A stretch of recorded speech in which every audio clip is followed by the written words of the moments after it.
ada perbedaan antara pemilihan kepala daerah di Jawa Tengah dan juga Sumatera Utara. Apa itu? Kalau di daerah Jawa Tengah, ya calon gubernur itu ketika kampanye, mereka itu berusaha ya menimbulkan isu-isu atau mengangkat isu-isu bagaimana caranya mengurangi angka kemiskinan, kan begitu. Tapi kalau di daerah Sumatera Utara, ya berbeda. Para calon gubernur di sana ya selalu mengangkat isu-isu ketika kampanye, yaitu bagaimana mengurangi angka preman. Karena permasalahan di Sumatera Utara, kemiskinan kebanyakan diakibatkan oleh preman. Orang jualan di pasar belum laku, udah datang preman. Pedagang asongan baru laku kuaci satu sama kacang satu, udah datang preman. Pekerja proyek, tahu kalian pekerja proyek, mau itu bangun rumah, bangun kantor, bangun jalan, ya. Itu pekerja proyek belum sarapan, preman udah gajian. Apalagi di Medan. Daerah mana kalian lagi tahu? Sampai tukang martabak pun juga kena pala sama preman. Bukan uangnya diminta, tapi martabaknya. Premannya berseragam lagi. Biru dongker agak abu-abu. Makanya langsung kena tegur sama Bu Nasution. Masa yang kena Kompas itu tukang martabak? Alah. Kenapa? Udah nggak ada lagi rupanya truk-truk lewat waktu jam segitu. Jadi tukang martabak kena sasaran. Aku nggak sebut kesatuannya ya. Makanya tidak heran untuk Sumatera Utara kalau bisa memang pemimpinnya itu ya yang dipilih itu kalau bisa lebih preman daripada preman. Makanya kalian tengok Bobi Nasution itu, mana ada preman yang berani menghadapi dia? Badannya lebih tinggi dari preman, nyalinya lebih garang dari preman. Makanya udahlah kalau untuk Sumatera Utara udah Bobi aja lah. Yang sebelah memang militer, tapi belum tentu nyalinya lebih kuat dari Bobi. Karena apa? Medan udah terbiasa menghadapi preman. Nah, berkedok apa? Parkir udah di apanya? Udah di libasnya. Berkedok apa? Yang tadi itu minta martabak, kena libas juga sama dia. Langsung disuruh bikin surat pernyataan kan? Itu dia. Mak kampanye Bung Parbel lagi ya kan? Semana mau dibilang kalau menurutku itu aja lah ya kan, tepuk tangan dulu Tapi sebentar dulu, aku bukan mau ke situ larinya. Aku ini mau bicara tentang bagaimana pemilihan di Jawa Tengah. Sumatera Utara nanti lah dulu, udah kenyang kita, udah kenyang. Tahu kalian kalau untuk di daerah Jawa Tengah ini luar biasa ini. Karena apa? Karena di Jawa Tengah itu ya bisa dikatakan adalah pemilihan kepala daerah di situ adalah perang bintang. Ya walaupun sempat Andika Perkasa mengatakan bahwasanya bukan perang bintang, kami perang ide. Malu dia. Karena apa? Karena dia bintang 4 dilawannya bintang 3. Agak risih dia dibilangnya apa perang bintang. Pikirnya kan, awak bintang 4, awak lawan bintang 3. Kurang gentleman lah pikirnya gitu kan. Ya, tapi itulah dia. Ini kalau bisa dikatakan ya pemilihan kepala daerah di daerah Jawa Tengah ini unik ini. Karena apa? Ini menjadi salah satu sorotan dari semua kontestasi politik yang ada di Indonesia. Karena apa? Karena bisa dikatakan Jawa Tengah ini ya untuk DPT nomor 3 terbesar di Indonesia. Ya. Jadi nomor 1 itu Jawa Barat ada sekitar 35 juta lebih. Baru setelah itu Jawa Timur ada sekitar 31 juta lebih. Setelah itu ada di Jawa Tengah sekitar 28 juta lebih ya. Bisa dikatakan ya ini menjadi perhatian khusus ya. Makanya dikatakan Jawa Tengah, Jawa Timur dan juga di daerah Jawa Barat itu adalah kantong suara terbesar dan diharapkan bisa memberi sumbangan suara terbesar untuk presiden terpilih 2024, 2009 dan kalau bisa nanti diprediksi aja lah langsung 2029 ya sampai 2034. Karena sudah kalau bisa menguasai daerah ini itu luar biasa ya. Jadi kita bicara dulu untuk sosok-sosoknya. Kalau aku katakan untuk di daerah Jawa Tengah ya ini nggak bisa ditebak ini ya. Bisa dikatakan aku akan berusaha untuk akan mencoba untuk berimbang ya kalau untuk Jawa Tengah ini. Ya kita akan lihat dulu sosok dari yang pertama Lutfi ya. Yang pertama itu Ahmad Lutfi dan juga wakilnya Taj Yassin ya. Ahmad Lutfi itu ya dia itu pernah menjadi Kapolda di daerah Jawa Tengah ya. Bisa dikatakan ya dia sudah menguasai Medan lah ya. Bisa menguasai Medan, tapi terlebih daripada itu ya, dia itu punya jiwa mengayomi. Selain punya jiwa mengayomi ya, selain dia itu punya jiwa mengayomi banyak masyarakat, dia juga diayomi banyak partai politik. Itulah dia, itulah keuntungannya gitu ya. Itu Ahmad Lutfi. Walaupun memang dia itu lahir di Surabaya, tapi kita tidak ragukan lagi bagaimana pengabdiannya di Jawa Tengah gitu. Dia termasuk seorang kepala kepolisian daerah yang sangat dekat dengan masyarakatnya ya.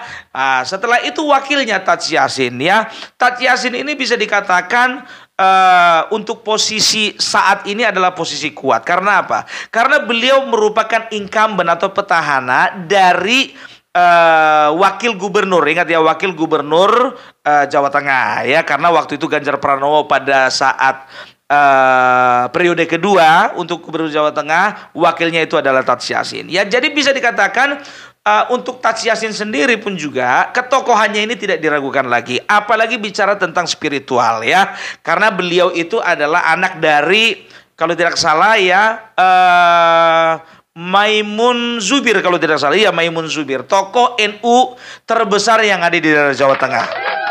Ya. Itu dia. Itu kita berbicara dulu dari dari profiling mereka dulu ya. Dan masuk kita ke jalur yang kedua ya. Kalau untuk calon yang kedua ya, itu Andika Perkasa dan juga siapa namanya satu lagi itu Hendrar Priyadi ya, atau lebih sering disebut dengan Hendi ya. Andika Perkasa ya, meskipun memang dia itu seorang jenderal bintang 4, bisa dikatakan beliau itu belum terlalu familiar dibandingkan oleh Ahmad Lutfi. Karena apa? Karena beliau itu kan kiprahnya tingkat nasional ya. Memang betul beliau itu adalah campuran dari orang tua yang berasal dari Blitar dan juga dari daerah Magelang ya, dari Jawa Tengah dan Jawa Timur. Ya kalau untuk masalah itu sih gak ada masalah ya. Jadi kalau untuk masalah kiprah ya, untuk masalah kepemimpinan di Jawa Tengah, kurasa masih lebih melekat di hati masyarakat itu ya sudah pastilah Ahmad Lutfi ya. Itu dia, walaupun dia jenderal bintang 3. Gitu. Dan wakilnya Hendrar Priyadi atau Hendi ya, beliau itu adalah incumbent dari wali kota Semarang ya. Jadi kalau bicara tentang elektabilitas baru-baru ini ya, kebetulan memang Andika Perkasa tidak masuk dan tidak memiliki elektabilitas sebelumnya ya. Kalau untuk Hendrar Priyadi ini pun juga dia punya elektabilitas cuman rendah ya. Jadi pertama itu Ahmad Lutfi, yang kedua itu ada kalau tidak salah waktu itu siapa ya? Namanya itu lupa aku. Kaisang, kok lupa. Anak presiden kok lupa.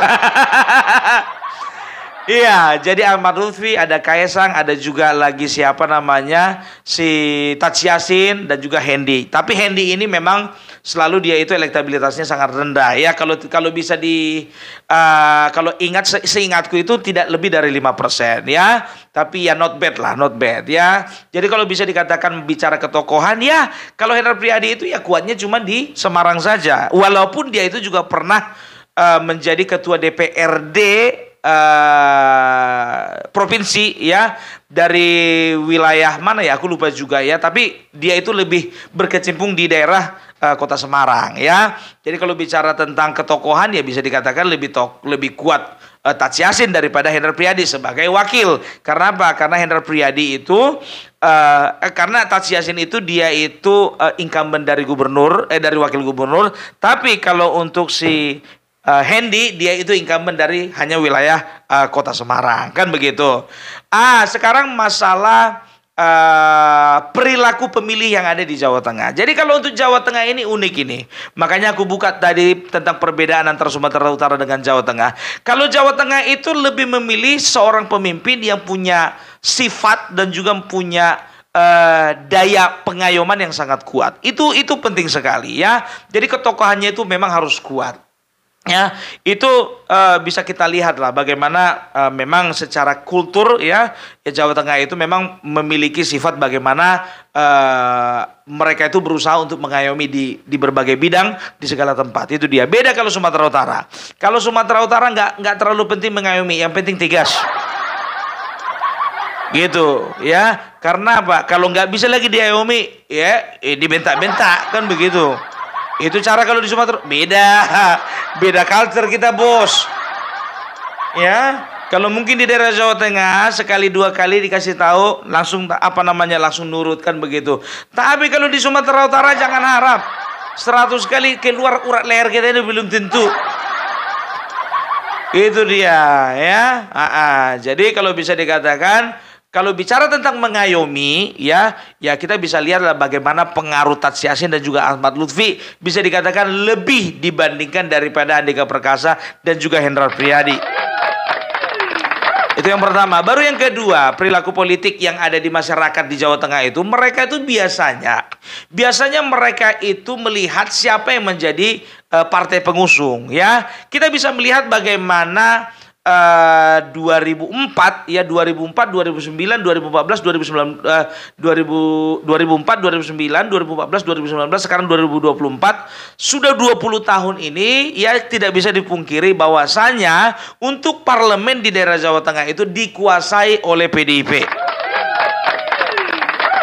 Maka tidak heran ya ketika calon diusung oleh PDIP itu biasanya mereka itu mengalami kemenangan ya, mendapatkan kemenangan yang luar biasa. Sama seperti Ganjar Pranowo, secara ketokohan ya dia itu bisa dikatakan ya punya elektabilitas sangat rendah waktu itu. Tapi karena yang mengusung adalah partai banteng ya yang bisa dikatakan partai penguasa di parlemen ya. Nah, pada saat itu ya bisa dikatakan ya nilai jual yang tinggi dari seorang Ganjar Pranowo itu bukan ketokohannya, tapi dari partai pengusungnya. Itu dia ya. Jadi bisa dikatakan juga ya setelah 2004 kepercayaan masyarakat itu sangat kuat terhadap PDIP ya. Itu terbukti ketika tahun 2009 ya, ketika setelah 2004 baru tahun-tahun berikutnya itu yang menjadi gubernur di Jawa Tengah itu adalah usungan dari PDIP. Kita harus akui itu.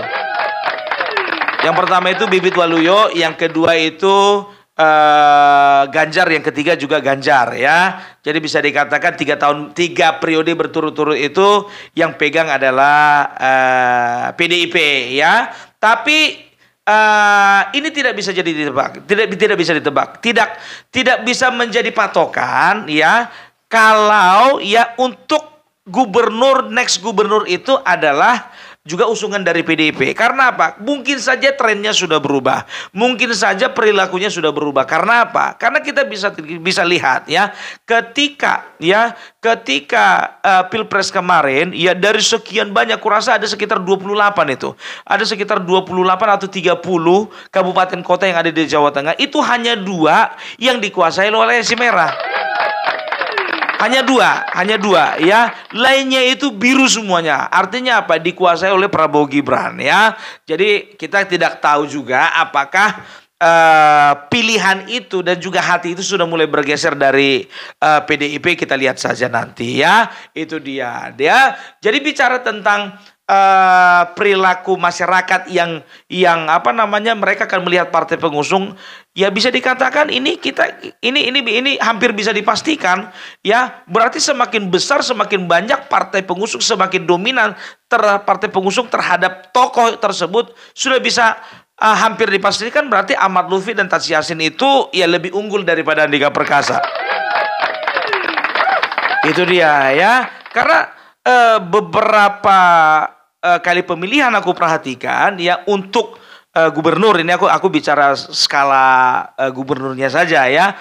Ya mereka akan melihat siapa ya partai-partai apa yang mengusung mereka gitu ya. Kalau memang partainya kuat, mereka akan yakini berarti ini adalah calon terkuat, seperti itu ya. Itu kalau di Jawa Tengah ya. Sekarang berbicara tentang kemungkinan ya. Kalau bicara tentang kemungkinan menang, dua-duanya mungkin juga menang. Berbicara tentang kalah, dua-duanya juga bisa kalah. Tapi kalau bicara persentase, Opung Parbelak sampai saat ini masih belum bisa memberikan secara pasti. Karena apa? Aku tadi sudah di awal aku sudah berbicara, udah katakan mencoba berimbang. Lain hal untuk di Jakarta. Kalau di Jakarta ya sudah dilakukan survei kepada 1.200 ya, dan hasilnya sangat mengejutkan. Seperti kemarin itu bukan mengejutkan saya, tapi mengejutkan anak-anak Abah. Karena apa? Ternyata golput yang direncanakan anak Abah cuma sekitar 3%. 51% pemilih akan memilih Ridwan Kamil. Gitu dia. Nah, yang uniknya lagi untuk di Jawa Tengah ya, itu hampir sama dengan di daerah Jakarta. Karena apa? Sama-sama tidak ada petahana. Gitu dia. Makanya aku katakan ini akan sulit ya. Biasanya masyarakat itu akan melihat, dan biasanya trennya itu petahana itu cenderung lebih kuat daripada calon yang baru gitu. Tapi hati-hati karena apa? Ya, petahana wakil gubernur ada di Ahmad Lutfi. Ya, ini nggak bisa. Ya, untuk PDIP sendiri tidak bisa jumawa. Ya, PDIP sendiri harus bisa dikatakan harus waspada ya, dengan berbagai macam strategi yang dilakukan oleh Ahmad Lutfi. Dan uniknya lagi, tahu enggak kalian ya, untuk Andika Perkasa, dia seorang jenderal bintang 4 ya, jenderal bintang 4 yang menjadi ketua tim pemenangannya itu Bambang Pacul. Ya, nggak diragukan lagi lah.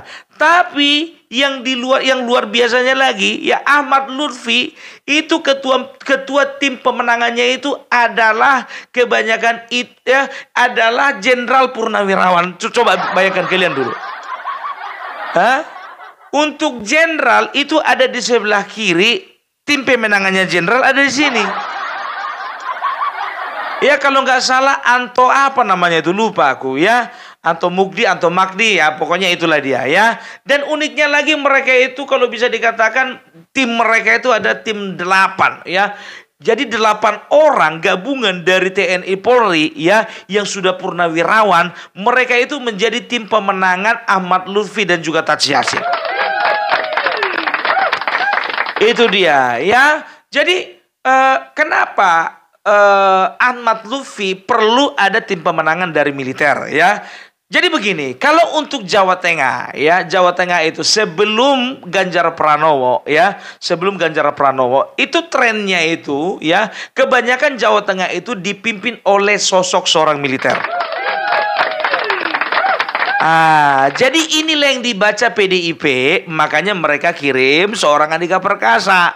Kan begitu ya. Tapi dari Kim juga ya, mereka tidak kalah strategi ya, tidak mau kalah strategi. Makanya ya calonnya dari Polri ya sudah, kalau kayak gitu tim pemenangannya yang dari militer. Dan kalau nggak salah aku itu banyak juga itu teman-temannya Satu Perjuangan sama Bapak Prabowo. Makanya aku bilang, aku sendiri jujur saja, kalau Ahmad Lutfi dengan Andika Perkasa saat ini belum terbaca. Belum berani aku mengambil kesimpulan. Kalau Sumatera Utara masih bisa aku berani mengambil kesimpulan. Jakarta masih berani aku ambil kesimpulan. Banten aku masih berani ambil kesimpulan. Jawa Timur apa lagi? Jawa Barat 75%. Kang Deddy Mulyadi. Tapi untuk Jawa Tengah, Opung Parbelak belum berani. Itu dia ya. Maafkan kawan-kawanku Kim ya, dan juga pendukung-pendukung Ahmad Lutfi yang ada di Jawa Tengah. Memang susah ditebak. Udah tahunya kalian aku ini orangnya seperti apa kan.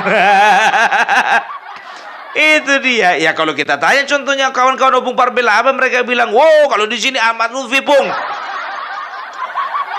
Ya kan begitu. Tapi dari aku sendiri pun juga masih belum bisa kupastikan. Karena bisa dikatakan sama-sama kuat. Kalau bicara masalah pemuda setempat, katanya Andika Perkasa nggak asli orang Jawa Tengah, dua-dua mamanya bapaknya.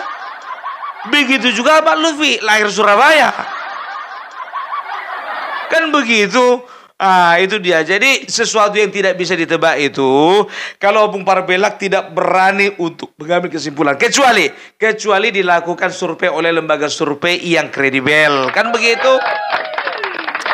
Ya contohnya LSI lah, Lembaga Survei Indonesia. Jadi bisa kukatakan apa namanya, untuk daerah Jawa Tengah ya itu ya tidak apa namanya, tidak berani aku untuk mengambil kesimpulan. Oke, jadi untuk teman-teman dan juga saudara-saudaraku yang ada di Jawa Tengah ya, salam hormat semuanya ya. Mudah-mudahan Jawa Tengah mendapatkan pemimpin yang terbaik ya. Jadi Jawa Tengah ini unik nih ya. Untuk Jawa Tengah, untuk Jawa Tengah dan juga daerah Jakarta ya. Siapapun yang menang, sama-sama bareng bagus. Oke, salam hormat, salam Parbelak, salam NKRI, NKRI harga mati.